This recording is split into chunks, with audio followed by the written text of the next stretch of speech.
बहु पूर्वरु एक घंच जंगल थिला जेउठारे विभिन्न प्रकारर प्राणी बास करुथिले।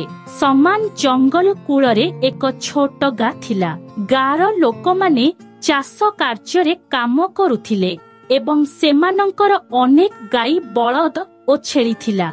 गारे गोटिए गाई थिला जहार नाम गौरी थिला। से बहुत सरल एवं निरीह थिला। प्रतिदिन सकाळे तांको मालिक तांको गा निकट सबुज क्षेत्र छाड़ी चराउथिले एवं संध्यारे से निजे घर को फेरी आसंती दिने सबुज घास द्वारा आकर्षित होइथिबा गौरी गारु चली गले। धीरे धीरे से चरिबा समय रे जंगल को गले।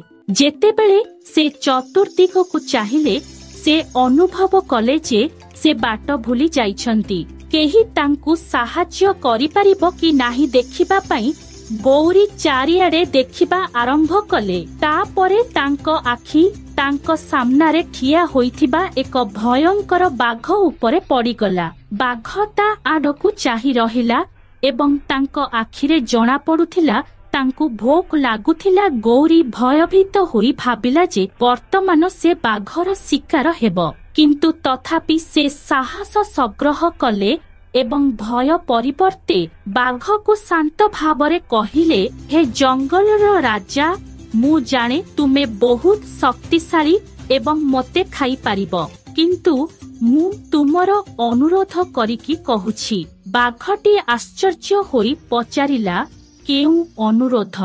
गौरी कहिछंती, मते मोर बाछुरी को क्षीर देबाकू पड़िबो। जदि तुमे मते छाड़ी दियो, मु मोर बाछुरी को खाइबाकू देबी एवं शेष थर पई तांकू भेटिबा परे मु तुम पाखकू फेरी आसीबी। बाघटी हसी कहिला, तुमे भाबुछ कि मु तुमको छाड़ी देबी? मु कोन मूर्ख? तुमे जदि न आसीबो ताहाले? गौरी शांत भावरे उत्तर देले, मु कदापि मोर कथा भांगिबी नाही, किंतु मने रख, जदि तुमे फेरी आसीबो नाही मु गा को जाई तुमको खोजिबी। गौरी संगे संगे गा आलकू दौड़ीथिले। घरे पहुंचिबा परे से निज बाछुरी को क्षीर खाइबाकू देइथिले एवं बाछुरी को गेल्ल करुथिले। जेतेबेले गार लोक माने जानिबाकू पाइले जे गौरी बाघरू रक्षा पाइछंती, सेतेबेले सेमाने बहुत खुशी होइथिले। किंतु जेतेबेले सेमाने सुनिले जे से तांको प्रतिश्रुति अनुजाई जंगल को पुणी फेरी जिबे, सेतेबेले समस्ते आश्चर्य होई जाइथिले। से कहिथिले, मु मिछ कहि पारिबी नाही, मु बाघ को प्रतिश्रुति देइछि एवं मु मोर कथा पालन करिबी। बाघटी आश्चर्य होई गला जे गौरी तांको कथा अनुजाई प्रकृतरे फेरी आसिछंती। बाघटी कहिछि, मु आजि पर्यंत एपरि जीवकू केबे देखि नाही, जिए मृत्यु भयरे पलायन करिबा परिवर्ते मृत्यु मुखकू पुणी आसुची।